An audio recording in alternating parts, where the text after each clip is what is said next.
ஓம் விக்னேஸ்வரா போற்றி, ஓம் நவகரநர்களை போற்றி. துலாம் ராசி நேயர்களுக்கு வணக்கம். துலாம் ராசி சித்திரை, சுவாதி, விசாகம் நட்சத்திரம் அடங்கிய ராசி மண்டலம் நேயர்களே. இந்த வீடியோ பதிவில் ஒரு முக்கியமான தகவல் சொல்கிறேன். இது வீட்டில் இருந்தே செய்யலாம், ஒரு ஆன்மீக வழிபாடு. இதை செஞ்சு நீங்கள் நெத்தியிலையோ அல்லது உச்சந்தலையிலோ வச்சுட்டிங்கன்னா உங்களுக்கு வாழ்க்கையில் சக்ஸஸ் ஆகும், வெற்றி ஆகும், நினைத்த காரியம் நடக்கும். ரொம்ப சங்கடப்படுறவங்க, வாழ்க்கையில் ஏகப்பட்ட பிரச்சனை இருக்குது, கடன் பிரச்சனை, மற்ற பிரச்சனை நடக்கு, தொழிலில் பிரச்சனை, வேலையில் பிரச்சனை இருக்கிறவங்க இதை யூஸ் பண்ணலாம். அதாவது என்னென்னா, தர்ப்பப்புல் இருக்குல்ல, தர்ப்பப்புல்லை வந்து நம்ம மையா மாற்றுறோம். தர்ப்பப்புல்லை வந்து சாமி கும்பிட்டு அதை நெய் தீபத்தில் அதை காட்டி அதை கருக்கி அந்த சாம்பலை எடுத்து நெய்யில் சேர்த்து மையா மாற்றுறோம். இது வந்து கோயிலில் குருக்கள் செய்வார். கோயில் குருக்கள் வீட்டில் விசேஷம் வைக்கும்போது செய்வாங்க. கணபதி ஹோமம் முடிஞ்சோடனே தொட்டு வைப்பாங்க.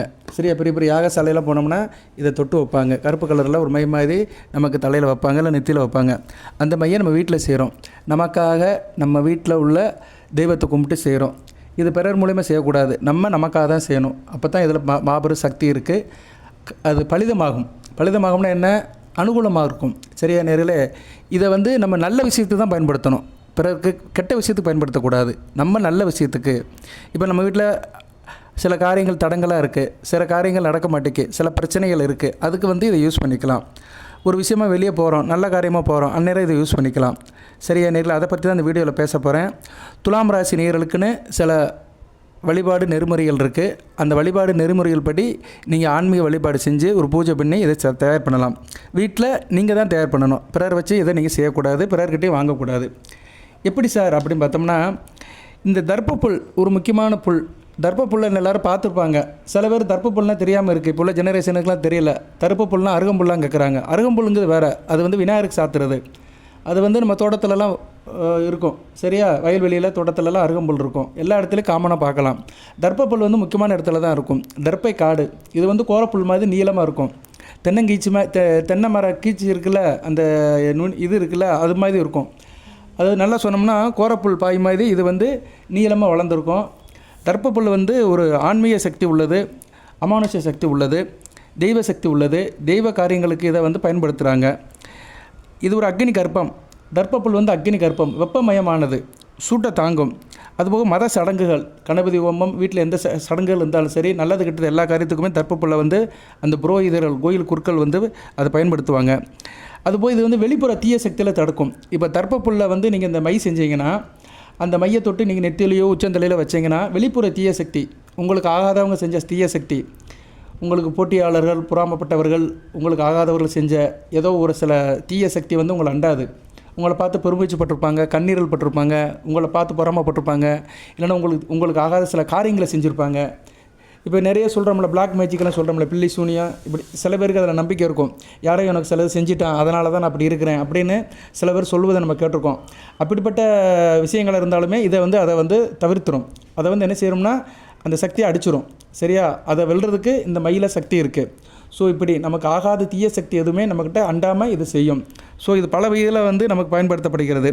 அதுபோக தர்ப்பப்புல்லில் வந்து நுனியில் சிவபெருமான் இருக்கிறாரு, மத்தியில் பிரம்மா இருக்கிறாரு, அடிப்பாகத்தில் வந்து பிரம்மாள் இருக்கிறாரு. மும்மூர்த்திகளும் தர்ப்பப்புல்லில் வாசம் பண்ணுறாங்க. இதில் நிறைய மகிமைகள் இருக்குது. தர்ப்பப்புல்லுக்கு ரொம்ப சக்திகள் இருக்குது. இது இருக்கிற இடத்துல தீய சக்தி வராது. தர்ப்பப்புல்லையே பூஜை ரூமில் வச்சு வழிபாடு பண்ணலாம். அதுக்கு தனியாக ஒரு வீடியோ போடுறேன். அதனுடைய ரூல்ஸ் அண்ட் ரெகுலேஷன் வந்து வேறு மாதிரி இருக்கும், சம்பிரதாய சடங்குகள் வேறு மாதிரி இருக்கும். பட் இந்த வீடியோ பதிவில் வந்து துலாம் ராசிக்கு வந்து தர்ப்பப்புல்லை வந்து நம்ம வந்து நெய் தீபத்தில் அதை காட்டி அதை கருக்கி சாம்பலாக்கி மையாக்க போகிறோம். அதை பற்றி தான் பேச போகிறோம். அதை என்றைக்கு எப்போ எப்படி செய்யணும்னு சொல்கிறேன், பொறுமையாக பாருங்கள். அனைவரும் லைக் பண்ணுங்கள், சப்ஸ்கிரைப் பண்ணுங்கள்.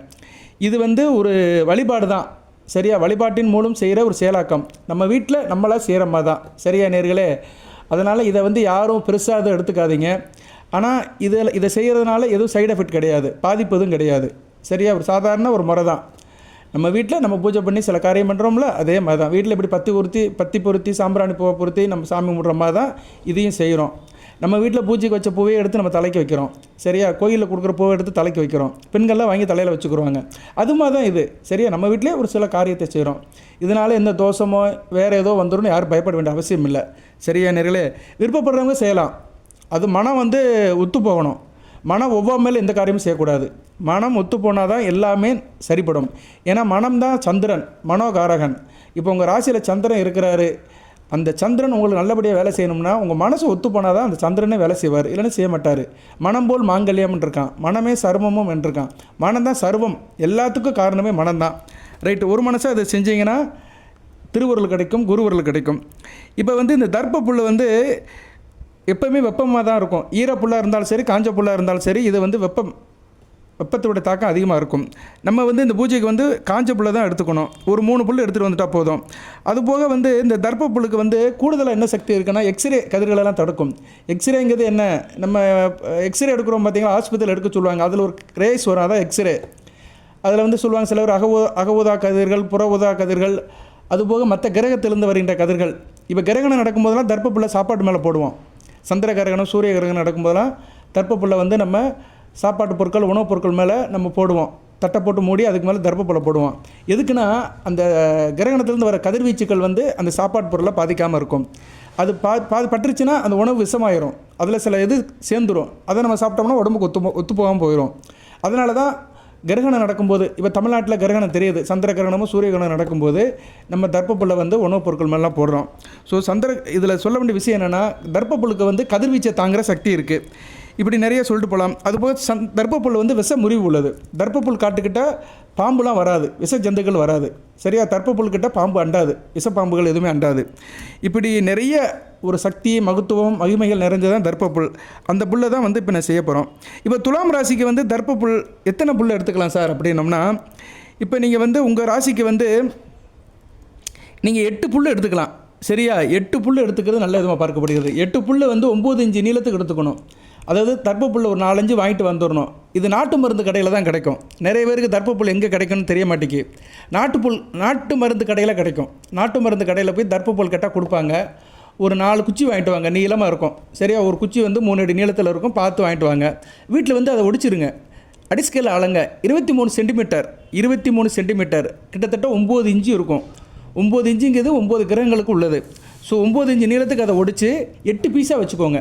சரியா, 8 பீஸாக வச்சுக்கிட்டிங்கன்னா மிக சிறப்பாக இருக்கும். துலாம் ராசிக்கு உள்ளது 8 பீஸ் தான். 8 பீஸை வச்சுக்கிட்டு தான் நீங்கள் பூஜை பண்ணணும். பூஜை என்றைக்கு சார் பண்ணணும்? இப்போ தான் இந்த வீடியோவோட முக்கியமான இடத்துக்கு வந்துக்கிறோம். பூஜை பண்ணுற நாள் ரொம்ப முக்கியமான நாளாக பார்க்கப்படுகிறது. பௌர்ணமி திதிக்கு மறுநாள், பௌர்ணமி முடிஞ்சு மறுநாள் தேய்பிறை பிரதம அன்னைக்கு செய்யலாம், அந்த திதி இருக்கும்போது. அடுத்து நிறைஞ்ச அமாவாசை அன்னைக்கு செய்யலாம். அடுத்து கார்த்திகை நட்சத்திரம் வர அன்னைக்கு செய்யலாம். கார்த்திகை நட்சத்திரம், சரியா, சூரியனோட நட்சத்திரம், வெப்பமான நட்சத்திரம், அன்றைக்கி செய்யலாம். சரியா, ஸோ 3 நாட்கள் இதுக்கு பரிந்துரைக்கப்படுகிறது. பௌர்ணமி முடிஞ்ச மறுநாள் தேய்பிறை பிரதமை, கார்த்திகை நட்சத்திரம், நிறைஞ்ச அமாவாசை அன்றைக்கி இதை வீட்டில் செய்யலாம். எப்போ சார் செய்யணும் அப்படின்னா, காலையில் 6 to 7 செய்யலாம். அது எந்த கிழமையாக வந்தாலும் சரி, அந்த கிழமையில் 6 to 7 காலையில் செய்யலாம். வீட்டில் உங்கள் பூஜை ரூமில் நீங்கள் குளித்து முடிச்சுட்டு குடும்பத்தோடு உட்காந்து செய்யலாம். பூஜை புனஸ்காரம் பண்ணலாம். கிழக்கு பக்கமோ அல்லது வடக்கு பக்கமோ உட்காந்து பூஜை செய்யலாம். இதுக்கு தேவையானது என்ன அப்படின்னா, 8 குச்சி, அந்த தர்ப்பப்புல் குச்சி, 2 அகல் விளக்கு. ஒரு அகல் விளக்கில் தீபம் ஏற்றணும். ஒரு திரி போட்டு நெய் ஊற்றி தீபம் ஏற்றிடுங்க. ஒரு அகல் விளக்கு சும்மா இருக்கணும், ஃப்ரீயாக இருக்கணும்.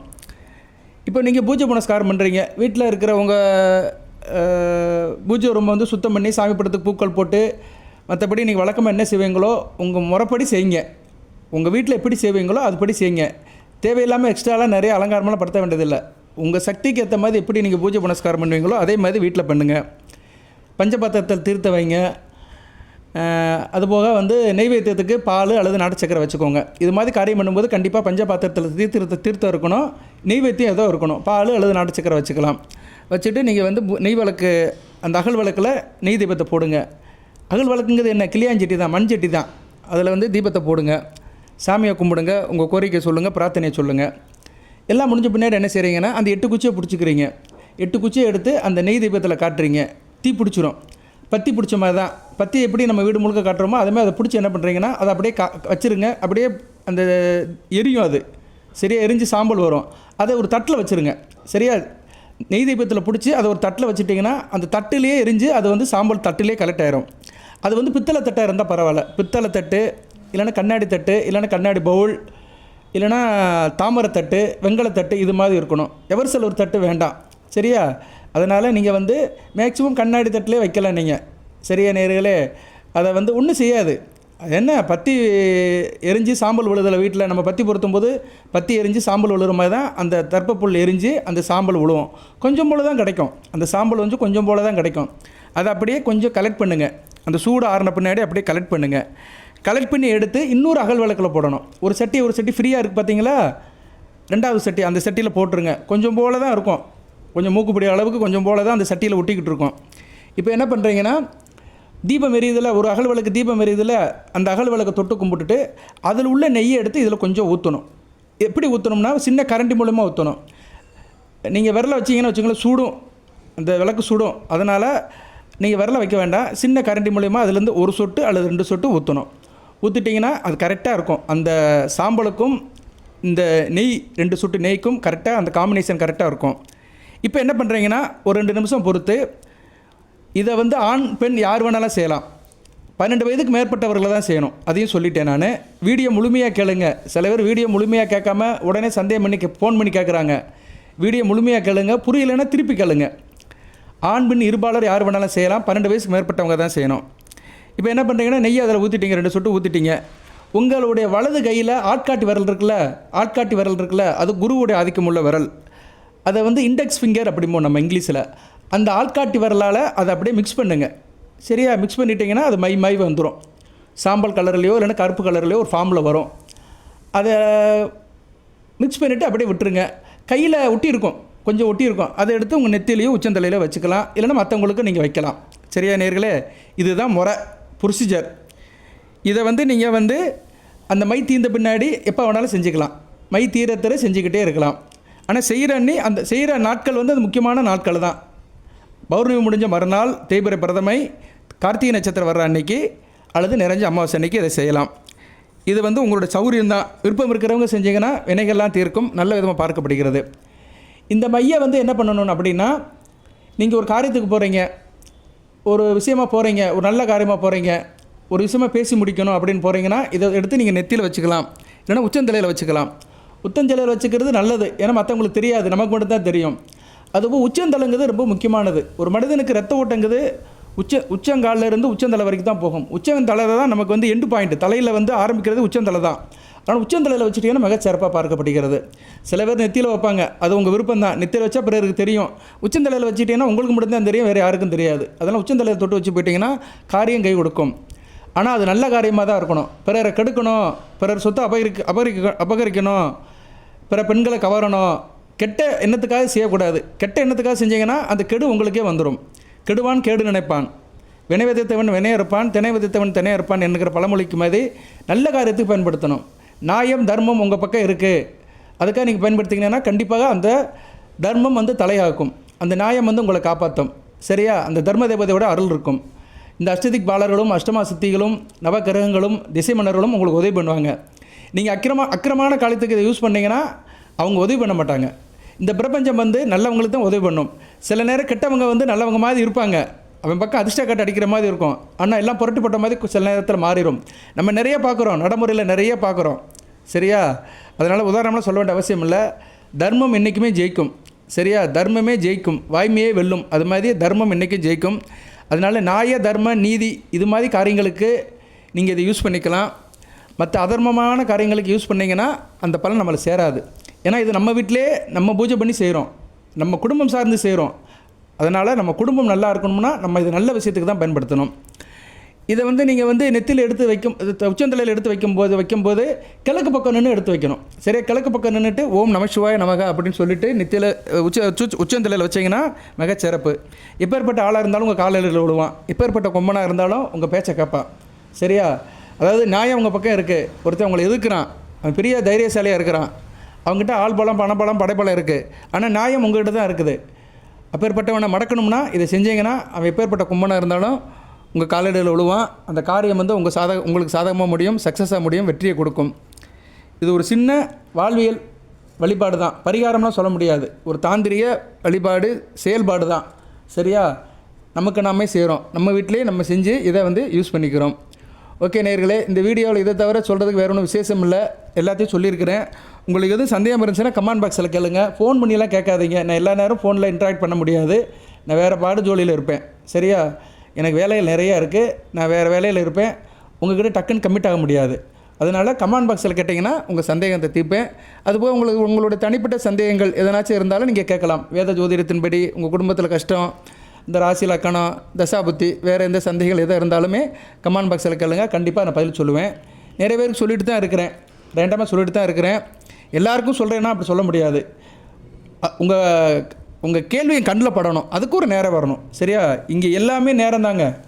நேரங்காலம் நல்லா இருந்துச்சுன்னா குண்டுமணி கோபுரமாக ஆயிரும், கோபுரம் வந்து குப்பையில் போய் விழுந்துடும்.